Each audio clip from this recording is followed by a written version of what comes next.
Hello and welcome to the Of Interest podcast. I'm Gareth Vaughan from interest.co.nz. In this episode, we have our first overseas-based guest. He's based in Beijing and is going to talk to us about what's going on in the Chinese economy. Our guest is David Mahon, who's the Managing Director of Mahon China Investment Management. David has lived in China since 1984. Hello, David. Thanks for joining us and welcome to the Of Interest podcast. I thought a good place to start might be the weather. From what we've been hearing here, it's been a very hot summer in China and dry summer in China this year, as in much of the Northern Hemisphere. There have been reports of heat waves and drought and power blackouts, factory closures, and low water levels in the Yangtze River. So I'm just curious to kick off here. I mean, just how hot has it been? And how big of an economic impact is the weather having or might it have in the months to come?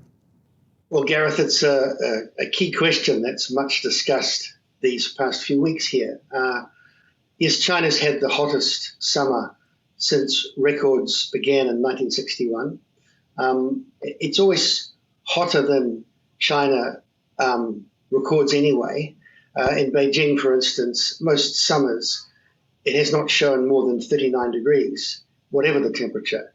And most summers in the middle of perhaps late July, into August, you end up with 42, 43, they have what they call the continental monsoon, where we get very, very heavy rains, very much like India, but of course doesn't rain all day.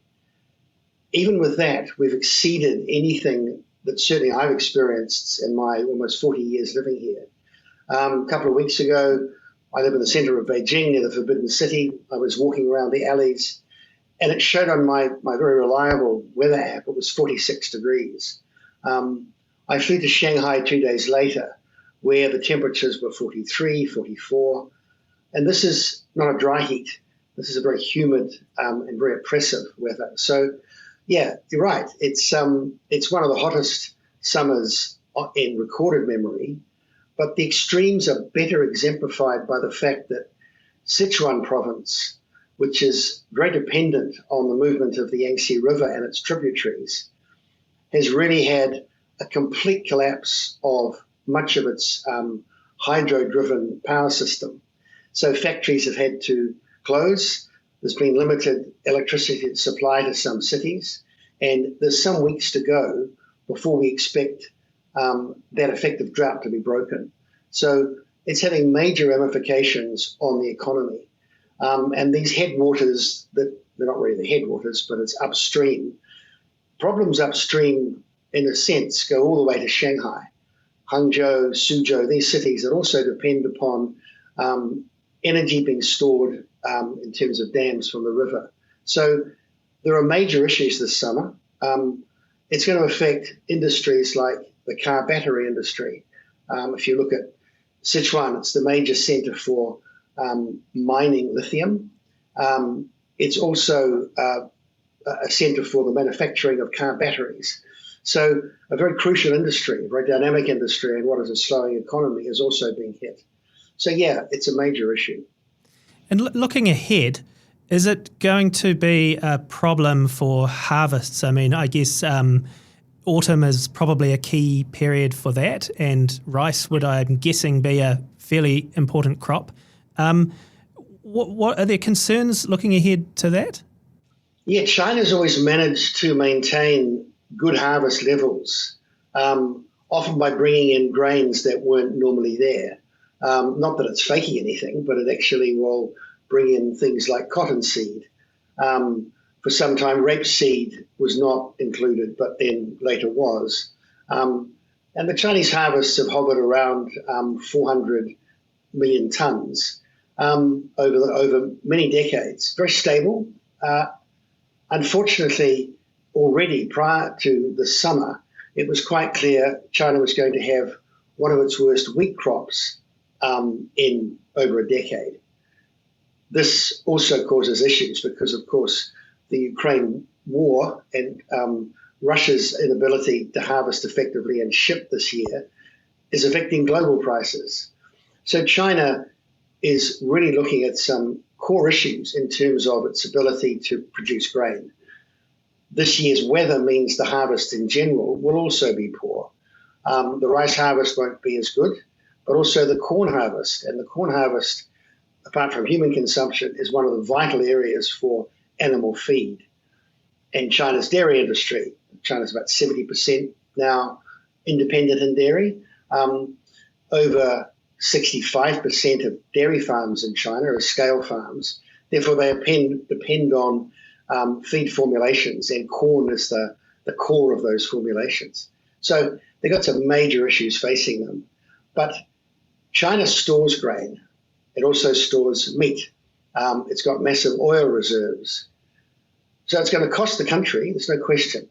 But in terms of food inflation, unlike most other countries, China's already tapping into these reserves. So I don't expect to see any marked food inflation, despite what is going to be a poor harvest. The thing is that it's strategic grain reserves, and no one knows the actual size of them. It's a state secret. But they will be depleted somewhat in this bad harvest. What matters most, I think, is that next year they can do a better job in their own harvest, and that globally the supply of grain settles down. 2 years in a row, you'd have to start saying that this will really affect their strategic reserves. Just looking at the water situation too, talking about the Yangtze River levels being low, and obviously the food is a big user of water and humans and animals in general. But also you mentioned power generation, hydropower generation, and with factories closing, obviously China's a big factory for the world, if you like. So I guess there could be both. I mean, obviously national implications in China from this weather, but international implications as well if this drought is prolonged. I think the international ramifications are a combination of factors which we can perhaps address later. And they go to the heart of the economy and the zero COVID policy.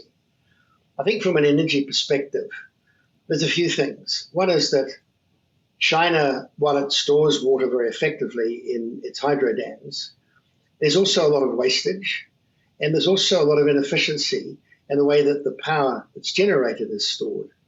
If you have a look at also China's considerable sustainable solar and wind power structure, and there's no question that in solar power this year, it's been a very good year. But again, they've still overcome, and I'm not talking about the fundamental issues of battery storage from wind power or solar. Those are universal challenges which are still everyone's struggling to overcome. But there are still fundamental inefficiencies. What this crisis is doing is addressing those. I'm sure that a significant percentage of the power lost this year would not have occurred had there been greater efficiency in the transmission of power and the storage of power. So I don't think this is an Armageddon. I think that next year China will have remedied a lot. And although climate change is an ongoing challenge for all of us, I think they'll manage reasonably. The biggest issue, though, is in the winter, where, as we found last winter, they had some power outages in some industrial areas and even some second and third tier cities. It wasn't across the country, but it was significant. So in that situation, China's looked at the fact that its zero carbon policy was overly zealous. And most industrial areas of China now, you've got to justify, excuse me, the productivity that you've managed by using the power that the local area allows you to buy. If you're not productive and you're an inefficient business in other ways, then you get less power. So it's quite an interesting program. It means that the more efficient factories get more energy. But in trying to manage this policy, they were a little too stringent. And so last winter, things went too far. Local officials were trying to pursue the green agenda, but in terms of also reducing emissions and therefore reducing coal-fired power, they ended up with a major, major shortfall. The trouble is that to make up for it this winter, already you're seeing the recommissioning of coal-fired power plants. you're seeing more global purchasing of coal, and a number of coal mines that have been shut in China were restarted in the spring, and they'll be delivering coal to plants this autumn.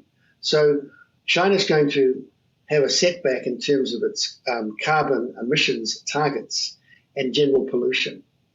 But I don't think it's abandoning them, and it will work for greater efficiency even in those sectors, because pollution and environmental standards relate to an issue of social stability, and it's something that really the government can't stint on in the long term. But I think short-term issues will drive a lot of medium-term solutions that we have been waiting for. And I think in the long term, China will be okay for energy in general. Let's move on to COVID-19 then. I mean, we've obviously heard a lot in New Zealand this year about the ongoing battle in China against COVID-19 and the COVID zero policy, lockdowns in Shanghai, among other places. Where are things at the moment in China with the battle against COVID-19? Are there many cases being reported in many regions? Is there still mass testing going on? And are there any lockdowns in place at the moment? Yeah. All of us, most of us, I should say, have to test every 3 days. I test every 3 days because it keeps our apps current. The best is to have a 48-hour current app on your phone, without which you can't go to shops, you can't use public transport, you can't get into a taxi, you certainly can't fly or catch a train. So the testing is still across the country at huge cost. It's also dissuading people from undertaking ordinary business travel. It's had a huge ongoing impact on the hospitality industry, despite the fact this summer most places opened to tourists. And I think many of your listeners will be aware of the Hainan Island crisis, where over 70,000 people were detained for an extra week, some cases 10 days, because of a handful of outbreaks. Well, actually, there were some 100 outbreaks on Hainan Island. So China's battling with, one, its own success in the second half of 2020 and for much of last year, and two, its problem with it's a relatively low vaccination rate. None of us really know. For a long time, all the statistics were available. But when Hong Kong had its Omicron crisis, we found the numbers much harder to find here. There wasn't disinformation, there was just a lack of information.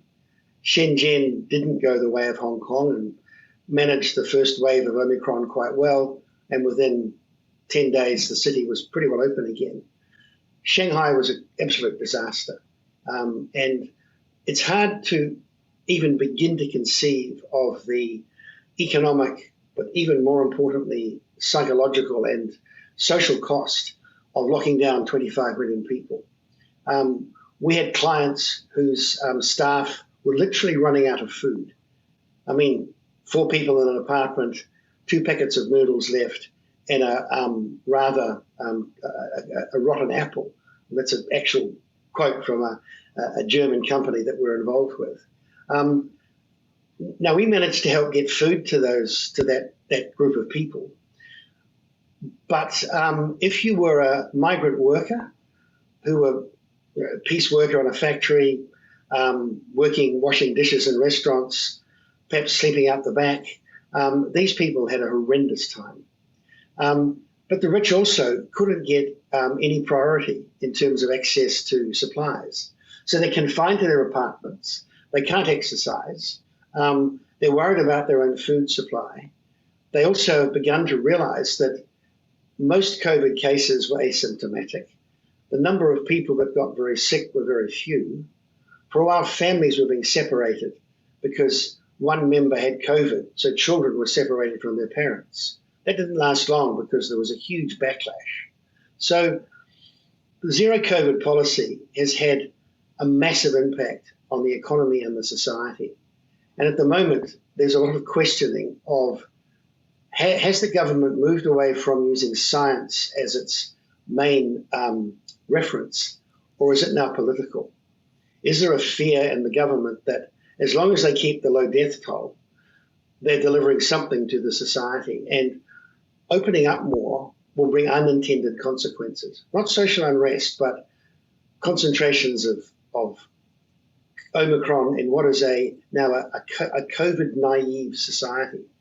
We don't expect that there is high herd immunity here because of their early successes, a bit like New Zealand suffered when Omicron first hit New Zealand. So it's a very complex problem, and I don't really understand all the factors. I think the politics relate to the fact that we have the National Party Congress in October, where thousands of delegates will travel from all over China to meet in Beijing to finalize a process of reappointments and shuffling in ministries and military regions and massive change of people in what is the regular or the 5-year process of a change in government and the confirmation of Xi Jinping's third term. So they can't not have that Congress and have those people unable to travel. So I think they'll sit on the zero COVID policy for that reason, which is also partly political. So it's a bit confusing. We've decided, because our clients are in horticulture, in the dairy sector, there's manufacturers, and really I need to travel, my colleagues need to travel, visit factories, visit orchards, and just take the risk. I mean, I was in kiwi fruit orchards in Sichuan just over 3 weeks ago, and after 3 days, our phones were lit up with warnings that there were COVID cases in Chengdu. So I got the next flight out. I still did 7 days quarantine in my apartment with an electronic sensor on the door. It was all very benign and the local community quite apologetic, but despite negative testing, that was the price one had to pay for travel. And that'll go on. This could happen at any time visiting any city. The other risk is that you get stuck in a hotel when you arrive in the airport because they may decide arbitrarily that you've come from a high-risk area, being Beijing City. So the COVID policies are baffling at the moment. I think China knows that whatever happens, there will be a death toll once they begin to relax, as New Zealand is finding. A certain population that's unvaccinated, they're older, comorbidity, these people will die of the flu in any flu season to some degree. And I think China's going to loosen, they won't announce that the policy changes, but I think post the October Congress, they'll begin to loosen the application of policy. And they'll do it in a patchwork. They'll experiment with some cities where they'll open up more than others and just see how the hospital system copes. So I think their gradual approach to things will mean that they'll come out of this quite steadily, but as a result, still paying quite a high economic cost. It's fascinating, David. It's certainly and very interesting watching from this distance to see what is happening there. As you say, I mean, it's all having a major economic impact. Obviously, from an international perspective, one of the factors we've noticed and heard a lot about is supply chains, especially when the lockdown was in place in Shanghai and there were a lot of ships struggling to get in and out of the port, that type of thing. What sort of impact is this having on supply chains now? And I guess it's likely to continue to some degree, at least for a while to come. Supply chains have improved considerably. I see it through the fact that I buy most things for the household online, or bits of technology to keep the system going at home. Many come from Shanghai, Shenzhen, ports of entry for some things, and also where there's major light manufacturing. In some cases, it took a month for some ordinary component to arrive after being ordered. I recently ordered some apples, pink lady apples grown in New Zealand. It took 4 days for those to come from Shanghai to my apartment, which is longer. It's usually overnight, but it's much better than it was. And I noticed that in general, the stock, the store in fruit, vegetable shops, all this is actually fine. There are very few things now that are not moving around China to meet demand. So I think that that's not totally overcome, but it's no longer the cramped environment and the very disruptive environment domestically that we were facing even a month or 6 weeks ago. I think at a global level, it's hard to measure because COVID in general has so disrupted global shipping and has so driven inflation for every country's exports and imports that trying to sort of work that out and its impact, it's a bit difficult. So I think in general, there will still be issues and still issues in terms of China meeting export demand in other countries. I think exports are an important part of the Chinese economy during these COVID years. It's not actually the core.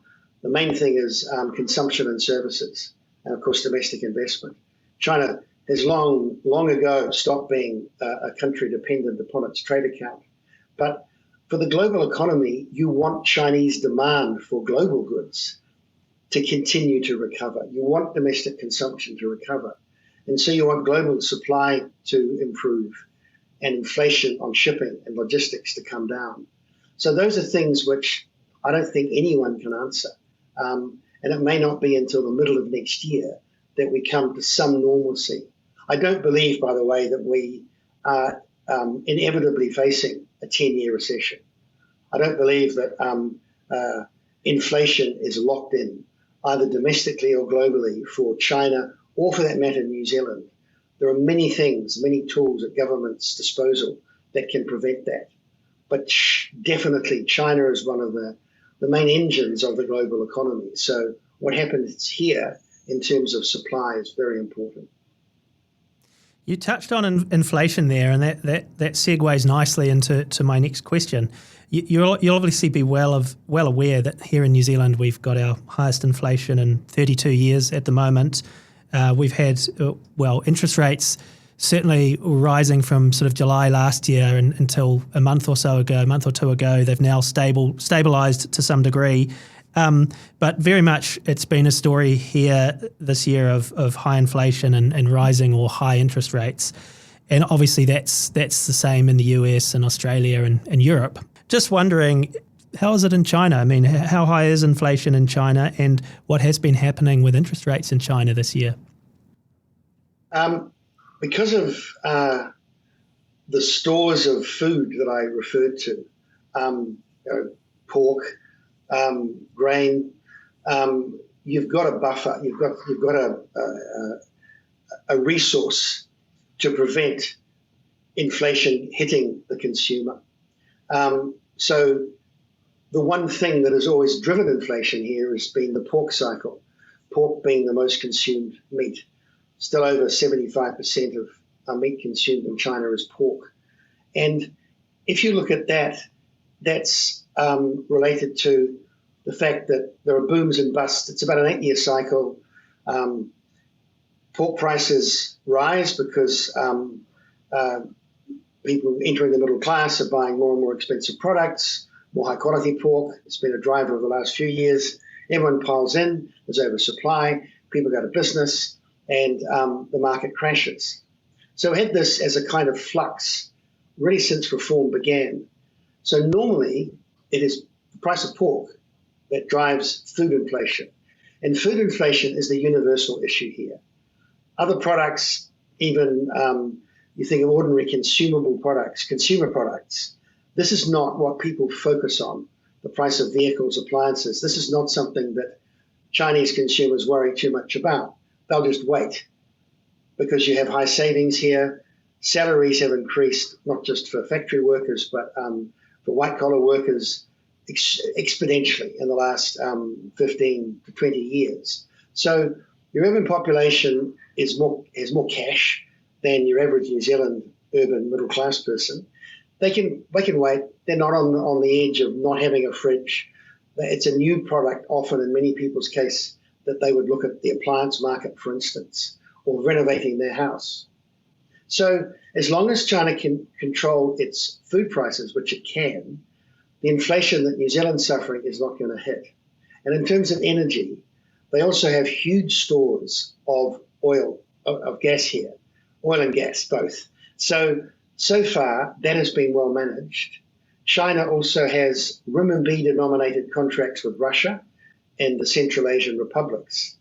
And despite the crisis in Ukraine and the Russian invasion, China continues to buy at a very good price most of the oil and gas that it needs. So it's in a pretty good space at the moment. Now, if the war in the Ukraine continues, which it looks like it will, and Russia can't conclude a victory or there's no negotiated end to it, then I think those dynamics may change. One thing to say, though, China has been slavish to avoid violating the sanctions that America has laid down. Russia's offered some incredible deals to China on investing in its utility companies like Gazprom, and China's just not going there. They, like everyone else, is buying oil and gas. And there's criticism saying, look at China taking advantage of a crisis. Well, Germany is still helping fund the invasion of Ukraine, as is most of the European Union, because they're dependent on Russian gas. So at the moment, inflation is not, by the main drivers, an overwhelming issue. But again, there's a price to maintaining a price stability. There's an economic price to maintaining consumer price stability. In terms of interest rates, we've seen some basis points reductions this year, which are significant. But China still has relatively high interest rates compared to the rest of the world. So they still have more at their disposal if they want to stimulate the economy once they begin to move away from zero COVID. And interest rates would be one of those tools. We've heard a lot in recent years about the commercial property sector in China and issues with commercial property developers. Obviously, the headline entity in this was China Evergrande, which we heard a lot about last year, I think, from memory. Are there any signs that stress in this sector is easing yet? There are signs, no. The origins of the crisis to Evergrande, more recently Country Garden, Kaiser, these huge multi-billion-dollar property companies, whose effect is not just people that have bought apartments in advance that now won't be built and their deposits are at risk, but the global bondholders of these companies and the fact that they managed wealth management products. Lots of pensioners would buy into these high-yielding derivatives. And, all those people are now going to suffer and have been suffering since the government began a policy to try and curtail these property companies and de-risk the economy that is very dependent on real estate as a major driver. So this was a policy-driven crisis to begin with, a bit like the attempt to curtail Alibaba and Tencent to curtail the Chinese Uber, Didi, because these companies were growing too big. They were a major threat to economic stability. And so this is all part of an antitrust movement, one that the West would like to apply to its own tech sector, such as Amazon or Apple, Cisco, these companies that are actually now far too big, but have not been able to find a way to do that and destabilize the sectors. China's done that, and it's hurt the sectors. So then COVID hits globally, and COVID, of course, hits the Chinese economy. So they're caught in the midst of an antitrust drive, and one of the main drivers of the economy is therefore somewhat disabled. So this is a very serious issue, and it's one that I don't think the Chinese government will find its way out of easily. There's a lot of disillusionment amongst households in terms of investing in property, and it was one of the main areas where people would gain value from their savings. There are not many things one can buy here with ordinary household cash. There aren't the same financial instruments available as there are in the West. So you either keep it in the bank, you buy an extra apartment, or you put it in the stock market. Well, the stock market, again, at a time like this, has many, many risks, although the Chinese have quite an appetite. The households have quite an appetite for risks on stocks and shares. But they're not buying property in the same way that they were. And many of the major players in the property sector, as we've identified, are in a pretty unstable state. So China will continue to allow these large players to go slowly bankrupt, but it'll be a managed process. And the people they put first are the people who put deposits on houses. They're the first ones to be protected. The last to be protected will be the international bondholders and the commercial, those of commercial interest here in a corporate sense. So it's an interesting series of the hierarchy of priorities. It is not the harbinger of a collapse of the property sector. This will be a managed process.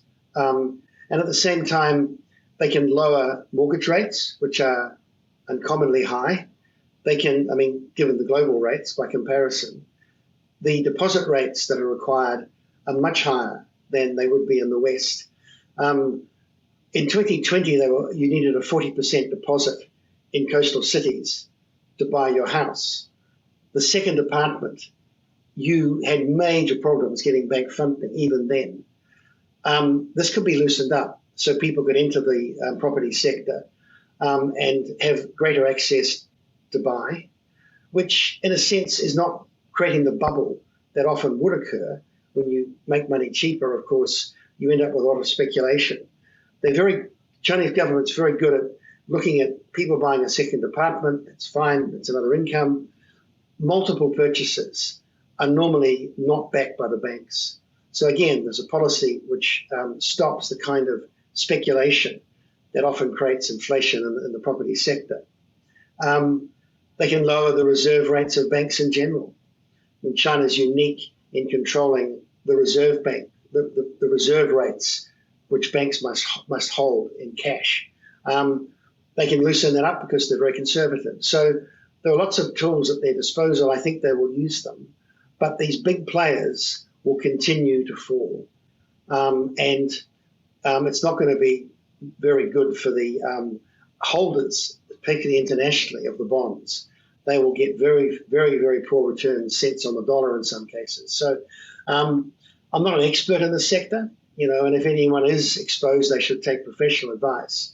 But as a general economic take, this is the dynamic presently of the property sector. A lot of pain to come, but not medium-term instability. And on the other side of it, I think a much more balanced sector with far fewer antitrust risks. Certainly a sector to continue to keep an eye on. Just moving on to unemployment. Now, we saw some figures recently suggesting there was record high youth unemployment in July of 20%. Just wondering, that sounds pretty high. How serious is joblessness among the young in China? And how does it tie in with, I guess, the ageing demographics overall in the country? Yeah, it's a very big question.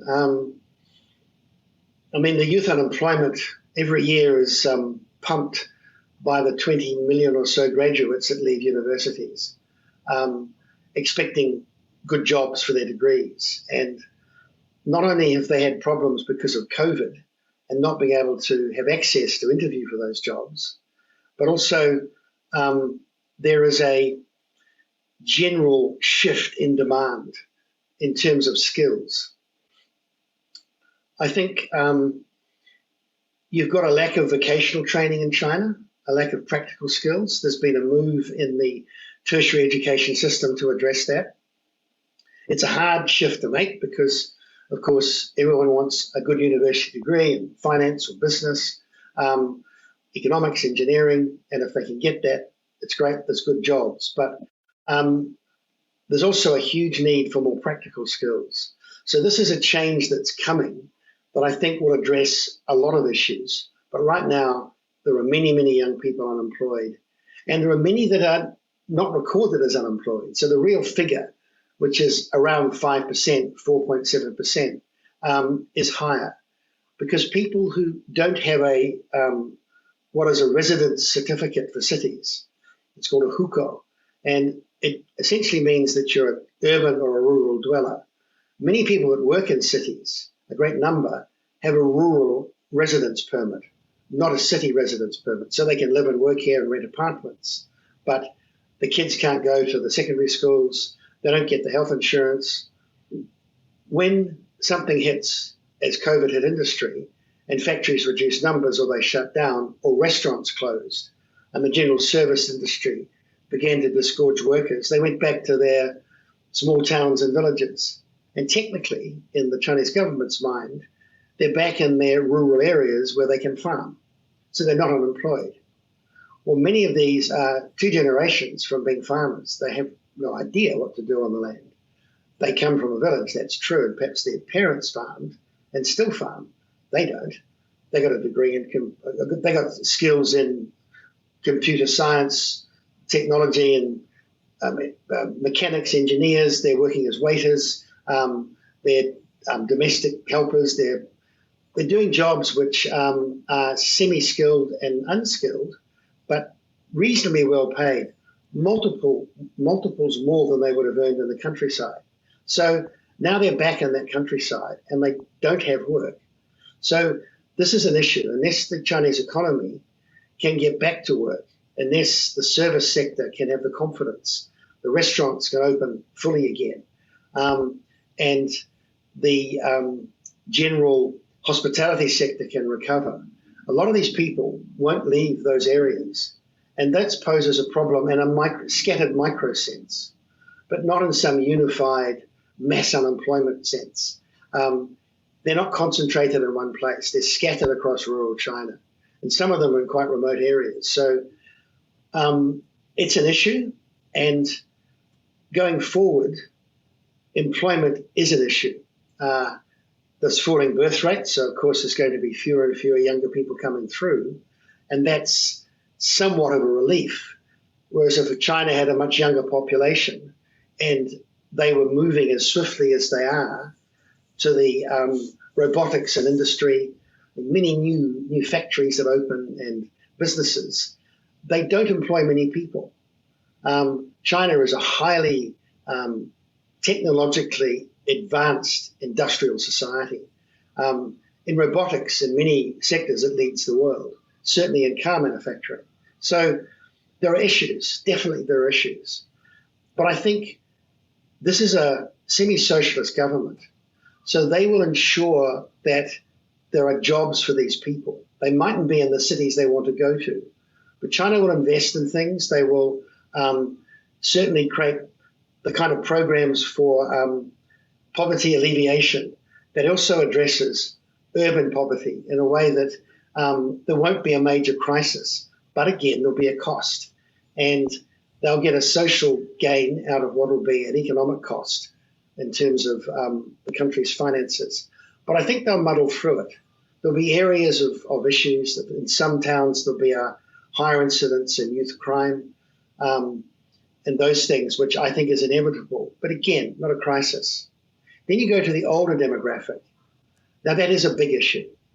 To have such an aging population, which is the product of one of the great flaws in this system, which is policy is often maintained for too long. Radical policy maintained too long has massive issues on the near future, or in this case, generations ahead. The one-child policy was probably maintained for 15 years too long. That's a very long time to stop a natural demographic rebalancing. So China's aging population is a big challenge.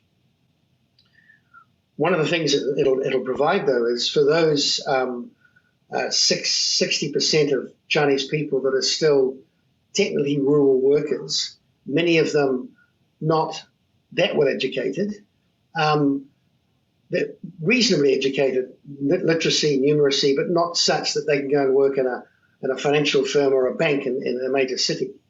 They will end up in the service sector and the care industry. And I think that's going to be something which does a lot for the unemployment problem. I think the longer term issue is that in general, China won't have enough workers in industry. And they're going to have to look at a migrant worker program, something which to date they never would have even begun to conceive of. But I think places like the Philippines will be providing, as they can, highly educated nurses. There'll be teachers going into the system. There's already a program with the Philippines for bringing in teachers. Bangladesh may well become the source of skilled factory workers. So I think China's relationship in a population sense will begin to change because of its demographic contradictions. They're big problems, but I can see them managing them because China's different than other countries simply because of its massive population. It's its greatest asset, and it's also its greatest flaw or potential issue. But because of its 1.4 billion people, it has a concentration of demand within its borders no other country has. I mean, India has it, but India doesn't have the same unity as China. It's separate states with separate policies that almost struggle with each other like separate countries, but separate languages in many cases. China has one written language, largely a universally spoken Putonghua. It also has one tax code, commercial policy, formation of companies, running companies, governing them, the way courts operate. It's the same all across China. So that unity across 1.4 billion people means that China is its own engine. And the thing I've just begun to realize in the last few months is that despite almost zero growth, this is the country that always wanted to have 7+% growth, that was pumping for 5.7 this year, GDP growth. We've had a couple of months of actually negative growth, but the economy still moves. The massive momentum of supply and demand at an ordinary grassroots, despite the restrictions of a zero COVID policy, keeps the momentum of this economy. And that's a phenomenon that doesn't exist in any other economy in the world. So we've got to be very careful applying received wisdom of economic policy as one can in developed OECD countries, or even other countries of scale in places like South America. China is a unique country in terms of its scale of population and the internal engines of its economy. Fascinating, David. Just interested in asking you a little bit about the banking system now. We have seen in the news some stories of some clashes between bank depositors and police in, I think it was in Hainan province. And it appeared to be some relatively small banks that were involved with frozen deposits, some issues around online accounts, etc. Just wondering how big of an issue this actually is and how widespread it is. It's an issue in the localities where these clashes have occurred. There are lots of small banks, like the one you referenced in Henan province. They've been a very important players in the evolution of the Chinese economy. And they're not all run well, and they don't all follow the rules in terms of the reserves they should hold and also the risks that they should manage related to shadow banking. And banks get yields from the normally governed process of funding mortgages and lending to businesses. There are higher yields in the kind of grey market, which is where shadow banking for the banks is a very important adjunct to their normal income. And shadow banking isn't just loan sharks and companies lending to companies. It's also a negative phenomenon within the banking industry. And so there are many banks that are potentially at risk as occurred in Henan province. I think because of the protests and because of the tremendous anxiety by the provincial government, there's a lot of correction going on every day now, and banks are being checked and more closely audited. They normally are. And I would say that there is a minority, but significant minority of city and municipal level banks that suffer from similar imbalances. But I would say that these are being dealt with pretty swiftly. I mean, China's slow to change policy, as I referenced in the one-child policy, and I would argue the zero COVID policy at the moment. But when a crisis comes, because so few people are making decisions, unlike a democracy where a lot of people are listened to, there are many, many interests taken into account, then the government can make a decision, which is why we enjoy so many benefits, because so much is considered within our democratic systems. The positive side of these more autocratic systems is that when there's a crisis, they move swiftly. And already Xi Jinping has reformed the banking system in an extraordinary way. They overloaded it after the global financial crisis by easing too much and pumping too much money into the system. So the levels of bank debt that Chinese banks have been carrying since the global financial crisis have been huge. Luckily, it's in renminbi. These are not sovereign exposures, but they still have had huge debt levels. He's been bringing that down aggressively over the last 5 years, but there are still higher levels of debt in many banks. So this is a difficult period for the banks. You can't, on the one hand, stimulate coming out of a zero COVID economy that's been stalled in many ways, and at the same time manage bank debt levels.